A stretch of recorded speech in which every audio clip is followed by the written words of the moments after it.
गोकुळचे संस्थापक आनंदराव पाटील चोयेकर यांच्या 11व्या स्मृतिदिनाच्या निमित्ताने परवा झालेल्या लोकसभेच्या निवडणुकीत छत्रपती श्रीमंत शाहू महाराज हे लोकसभेचे खासदार झाल्याबद्दल आणि राज्याच्या मंत्रिमंडळात पुन्हा एकदा माझी निवड झाल्याबद्दल राधानगरी भद्रगडचे आमदार माझे तरुण मित्र प्रकाश आंबेडकर यांची कॅबिनेट मंत्री निवड झाल्याबद्दल आपण जो सत्कार समारंभ आयोजित केला आहे त्या सभेचे अध्यक्ष, राज्याचे मंत्री, काँग्रेसचे गटनेते, मला वाटते काँग्रेसच्या अध्यक्षपदाची दुरासुद्धा काही दिवसांनी त्याच्याकडे येईल, ते आमदार बंटी पाटील, या संस्थेचे चेअरमन अरुणसाहेब डोंगरे, ज्येष्ठ संचालक विश्वास आबाजी, कार्यकारी संचालक घोष घोटबोले, व्यासपीठावर उपस्थित असलेले सर्व संचालक संचालिका, मोठ्या संख्येने उपस्थित असलेले आनंदराव पाटील चोयेकरांच्यावर प्रेम करणारी, गोकुळवर प्रेम करणारे सर्व दूध उत्पादक, हितचिंतक, शेतकरी, पत्रकार बंधूंनो आणि मित्रांनो, पहिल्यांदा आपण खासदार छत्रपती शाहू महाराज साहेबांचा परवा झालेल्या लोकसभेच्या निवडणुकीमध्ये ते खासदार झाल्याबद्दल आपण सत्कार केलेला आहे. मी गोकुळचा अतिशय मनपूर्वक आभारी आहे, कारण महाराज साहेबांचं जाहीरपणानं अभिनंदन करण्याची संधी मला मिळाली नव्हती. खाजगीत मी केलं होतं, कारण महायुतीचा मी आणि प्रकाश आंबेडकर दोन्ही आमदार असल्यामुळं आम्ही त्यांच्या विरोधी प्रचार केलेला होता. तरी खासदारसाहेब निवडून आले. महाराजसाहेब आज जिल्ह्याचे ते लोकसभेचे खासदार आहेत. आधी आपण छत्रपती म्हणून त्यांचा मान होताच, आता जनतेनंच हा त्यांना सन्मान दिलेला आहे. त्यांच्या हातून या जिल्ह्याचा चांगला विकास होईल आणि त्यांच्या नेतृत्वाखाली आम्ही सर्वजण चांगलं काम करू असा विश्वास मी या निमित्ताने व्यक्त करतो. मी विधानसभेला 6व्यांदा सलग आणि राज्याच्या मंत्रिमंडळामध्ये 9व्यांदा मी शपथ घेतली. आपण सर्वांनी माझा मनपूर्वक सत्कार केला, आंबेडकरांचा सत्कार केला आणि दोघांच्याकडं आता जिल्ह्याचं नाही राज्याचं आरोग्य विभाग आलेला आहे. मी आहे वैद्यकीय शिक्षण, डॉक्टर, नर्सेस, पॅरामेडिकल स्टाफ याचं शिक्षण देणारा मी मंत्री आहे आणि संपूर्ण आरोग्याची जबाबदारी आहे ती आंबेडकर साहेबांच्याकडे आहे.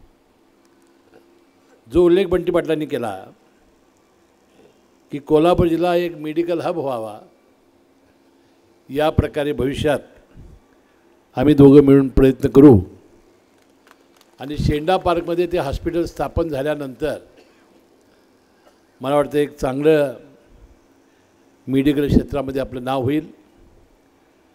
विशेषतः सामान्य गरीब ग्रामीण भागातील ज्या महिला आहेत त्यांना वास्तविक फार मोठ्या आरोग्याची आवश्यकता आहे. बाळंतपण, सिजरीन, त्याचे छोटे मोठे आजार,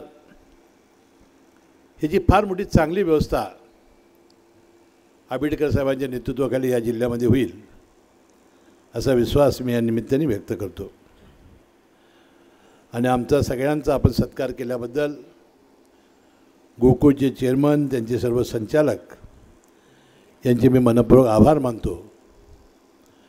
आज खासदार धैर्यशील माने यांनी मला सांगितलं होतं की आज मला यायला थोडं जमणार नाही. ते आले असते तर तेही बरं झालं असतं.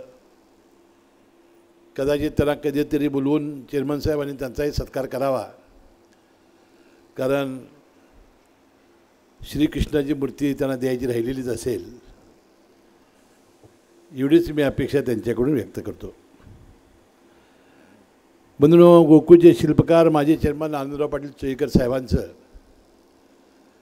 या गोकुळमध्ये फार मोठं योगदान राहिलेलं आहे. आणि विशेषतः अरुण नरके साहेब यांनी या दोघांनी मिळून संस्था काढत असताना डॉक्टर कुरियन यांच्या नेतृत्वाखाली हा पॅटर्न आपल्या जिल्ह्यामध्ये आणला आणि त्यावेळेपासून या गोकुळची खऱ्या अर्थानं भरभराट व्हायला लागली. चुयेकर साहेबांचे 2 महत्त्वपूर्ण निर्णय की ज्यामुळे आज गोकुळ एवढ्या मोठ्या 4,000 कोटीच्या उलाढालीपर्यंत पोचला ते म्हणजे मुंबईमध्ये आपल्या म्हशीच्या दुधाचं मार्केट मिळवण्यासाठी परवानगी मिळवलं. पहिल्यांदा आपल्या राज्याच्या कायद्यामध्ये अशी व्यवस्था होती की जिल्हा दूध संघानं दूध संकलन करायचं जिल्ह्यात आणि विक्री करायचं जिल्ह्यात. मुंबईमध्ये मार्केट मिळवण्यासाठी तत्कालीन राज्याचे मुख्यमंत्री पवारसाहेबांच्याकडे चुयेकर साहेब गेले आणि राज्यातली पहिली परवानगी पवारसाहेबांनी चुयेकर साहेबांच्या विनंतीला मान देऊन या गोकुळला दिला आणि त्या दिवसापासून आमदार आणि खासदार नसले तर चालेल परंतु गोकुळचं संचालक पाहिजे अशी भावना सुरू झाली. म्हणण्याचा भावार्थ काय की इतकी मोठी शक्ती या गोकुळमध्ये निर्माण झाली. आणि दुसरं त्यांनी काम केलं, ताराबाई पार्कमध्ये असलेली जी शासकीय दूध डेअरी होती, कारण अनेक ठिकाणी शासकीय दूध डेअऱ्या बंद पडलेल्या होत्या आणि फार मोठी कोट्यावधी रुपयाची मालमत्ता पवारसाहेबांनी दिली का वसंतदादांनी दिली? त्या काळात वसंतदादा असतील किंवा पवारसाहेबांनी आंध्राव चुयेकर साहेबांच्या विनंतीला मान देऊन दिली आणि ताराबाई प्रकाशात दिमाखानं जे कार्यालय आहे त्याचं खरं श्रेय आंध्रा पाटील चुयेकरांना आहे. या संघाची खरी जडणघडण आणि शिस्त लावण्याचं काम आनंदराव पाटील चुयेकरांनी केलं. त्यांच्या 11व्या पुण्यतिथीच्या निमित्ताने त्यांना मनपूर्वक श्रद्धांजली वाहतो. त्यांनी घालून दिलेला आदर्श, त्यांनी घालून दिलेला विचार याखाली या गोकुळ दूधसंघ हा मोठ्या पद्धतीनं यशस्वीरित्या काम करेल असा विश्वास मी या निमित्ताने व्यक्त करतो.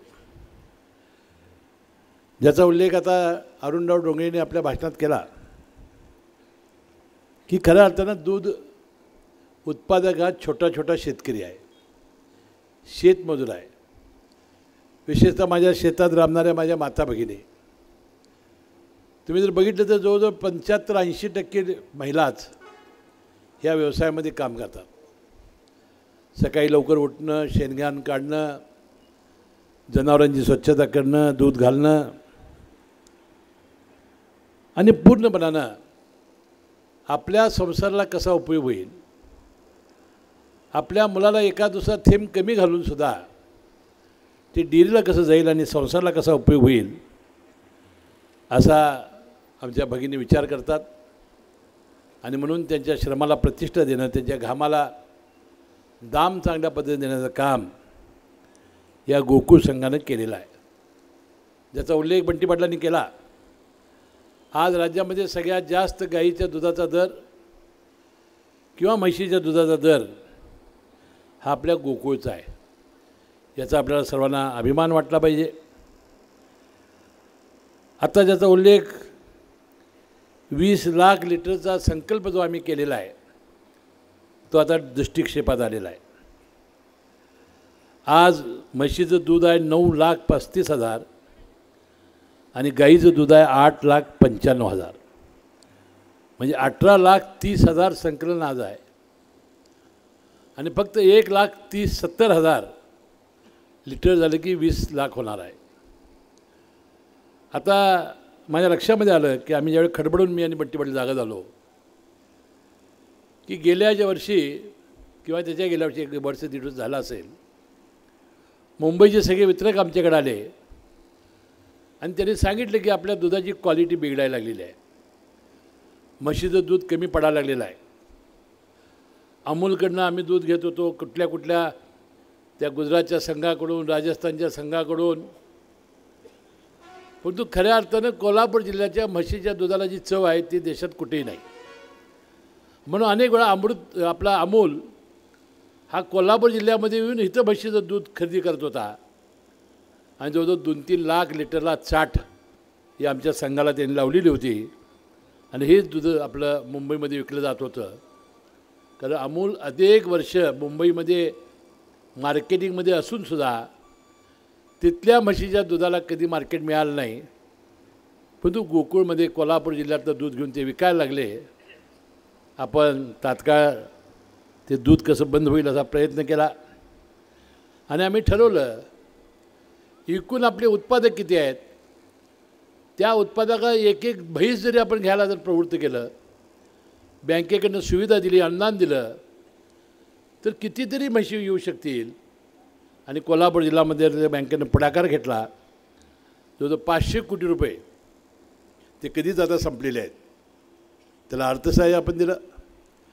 अण्णासाहेब पाटील महामंडळाकडनं 15 लाखाचं बिनव्याजी कर्ज मराठा समाजातील तरुणांना देण्याचं धोरण शासनाने आणल्यावर त्यामध्ये आपण भाग घेतला आणि आज जवळजवळ 20 लाखाचं संकलन आता आपल्या स्वप्नपूर्ती आपल्या जवळ आलेली आहे. माझी आता विनंती आहे की 20 लाख तर कराच, पण मुंबईपेक्षा आता पुण्यामध्ये मार्केट फार मोठ्या प्रमाणात वाढायला लागलेलं आहे आणि म्हणून त्या दृष्टीनं सुद्धा आपण सगळ्यांनी पावलं उचलूया. आणि हे 25-30 लाख लिटर एकदा झालं की अनुरो आपण एकदा अहमदाबाद किंवा त्या अमूलच्या कार्यक्षेत्रात जाऊया म्हशीचं दूध घेऊन. मला वाटतं आमचं दूध तिथंसुद्धा चांगल्या पद्धतीनं खपेल, कारण आमच्या दुधाला चव चांगली आहे. मग अमूल इकडे यायचं बंदच होईल. असा एक प्रयत्न आपण या निमित्ताने करूया. 20-21 साली या निवडणुका झालेल्या होत्या. मी काय राजकारण करण्यासाठी बोलत नाही. आपण म्हशीचा दर देत होतो 48 रुपये 87 पैसे, गाईचा दुधाचा दर देतो 30 रुपये 87 पैसे. आणि मी आणि बंटी पाटलांनी घोषणा केली की आम्ही आल्या तात्काळ 2 रुपये लिटरला वाढवू. आज आम्ही म्हशीला देतो आहे 58 रुपये 68 पैसे, म्हणजे 10 रुपये जादा, आणि गाईला देतो आहे 36 रुपये 1 पैसे, म्हणजे 6 रुपये जादा. म्हणजे गेल्या 3-3.5-4 वर्षामध्ये दूध उत्पादकाचं हित बघण्याचं काम या संचालक मंडळाने केलेलं आहे. माझी आणि बंटी पाटलाची विशेषतः सातत्याने महिना 2 महिन्याला आम्ही संचालक मंडळाला बोलवत असतो आणि ज्याचा उल्लेख अरुणराव डोंगरेंनी केला की संपूर्णपणानं 11 ते 12 मेगावॅट यांना विजेची गरज आहे. हे सगळं जर सोलरवर आपण आणू शकलो तर फार मोठी क्रांती या गोकुळमध्ये होणार आहे. आता 6 मेगावॅट त्यांनी वीज आता त्या करमाळ्यामध्ये घेऊन आता ते आणतायत. आपल्याला मुंबईमध्ये उद्योग विभागाची जमीन पुन्हा मिळवून आपण विस्तारीकरण करायचं आपल्या भविष्यात स्वप्न आहे. इथं आंबेडकर साहेब उपस्थित आहेत, उद्योगमंत्री उदय सामंत आहेत. म्हटलं आम्ही दोघांनी प्रयत्न केला तर निश्चितपणानं ही जमीन आपण गोकुळला मिळवून देऊन एक विस्तारीकरण चांगलं करू. पुण्यामध्ये विस्तारीकरण करण्याची फार मोठी आवश्यकता आहे. या भविष्यातील सगळ्या ह्या प्रकल्पांना आपण जर सहकार्य केलं, आशीर्वाद दिला, तर मला वाटते दुधाचा दर हा यापेक्षा कितीतरी पटीने अधिक मिळेल असा मला विश्वास आहे. कुठल्याही संस्थेमध्ये खर्च कमी करणं आणि उत्पादकाला जास्तीत जास्त दर देण्याचं काम हे सहकारी संस्थेने करायचं असते. ते आम्ही प्रामाणिकपणानं करू.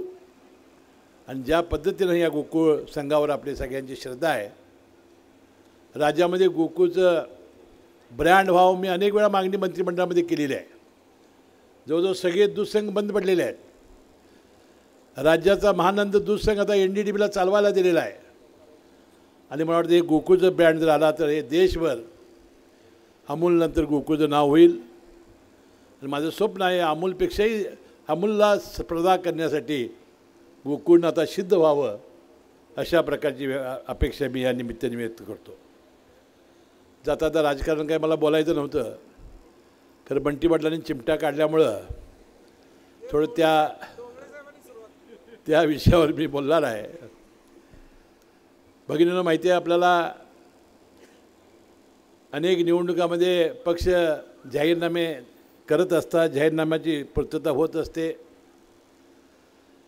आणि आमच्या नेते मंडळीने मग राज्याचे आत्ताचे मुख्यमंत्री तत्कालीन मुख्यमंत्री एकनाथ शिंदे साहेब असतील, आत्ताचे देवेंद्र फडणवीस साहेब असतील, राज्याचे उपमुख्यमंत्री आमचे नेते अजितदादा पवार असतील, यांनी मुख्यमंत्री माझी लाडकी बहीण योजना आणली आणि दसरा आणि दिवाळीच्या मध्ये 1 महिन्याच्या आधी आणि नंतर 7,500 रुपये लेकीला आईला मिळाल्याबरोबर जी बाजारात गर्दी सुरू झाली, नवऱ्याकडे पैसेच मागायचं बंद झालं आणि त्याचा किती फटका मोठा बसू शकला ते बंटी पाटलांना माहिती आहे. आम्ही आता आश्वासन दिलेलं आहे की आम्ही 2100 रुपये देणार आहोत.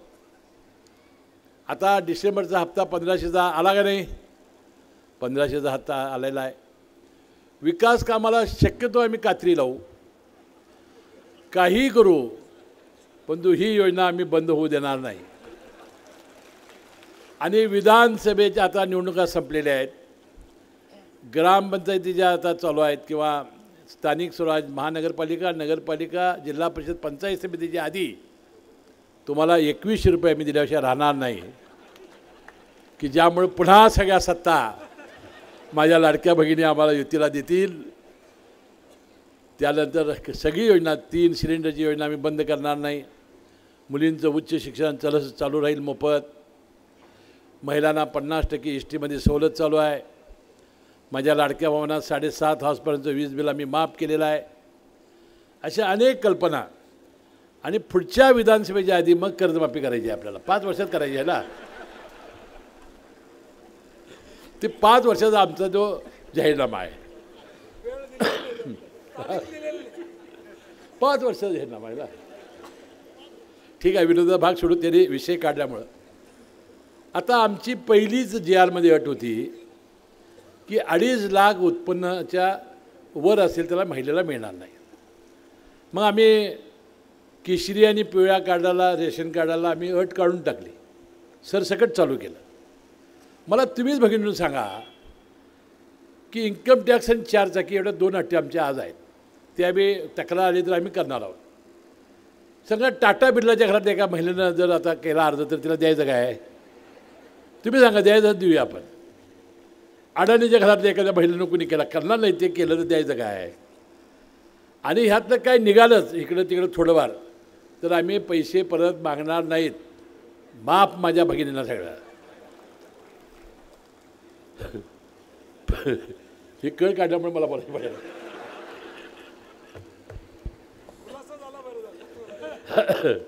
ठीक आहे, या गोकुळ आम्ही मनपूर्वक शुभेच्छा देतो.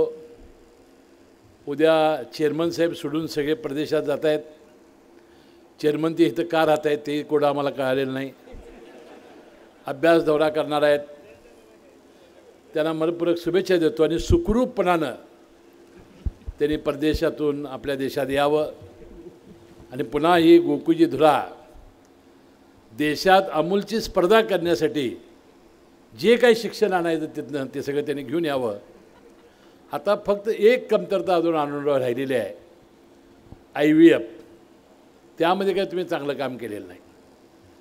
कारण पूर्वी म्हशी घ्यायला लोक नाराज असे, ते काय म्हणायचे, गाभणच जात नाही साहेब या मुरा मेसाला. किती त्यांना कन्व्हिन्स केलं आम्ही.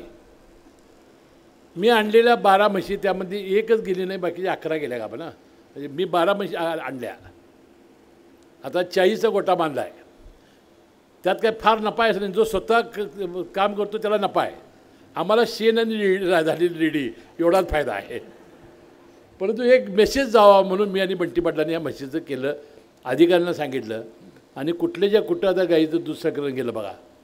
माझं मत आहे त्यासाठी आपल्याला म्हशीचं दूधच हे आपल्या गोकुळच्या वैभवाचं महत्त्वाचं आहे. गाईचं पाहिजेच, परंतु म्हशीचं दूध हेच गोकुळला यामध्ये देशामध्ये 1 नंबरला आणू शकतं. याचा पुन्हा एकदा पुनरुच्चार करतो.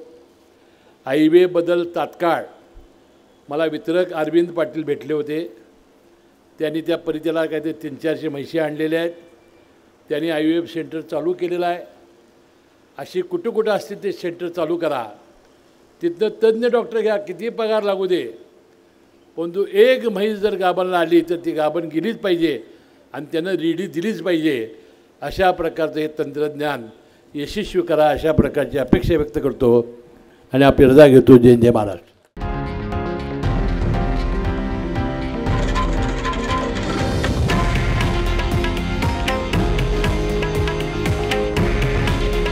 हे आहे देशातील नंबर 1 न्यूज नेटवर्क आणि आपण पाहत आहात TV9 मराठी.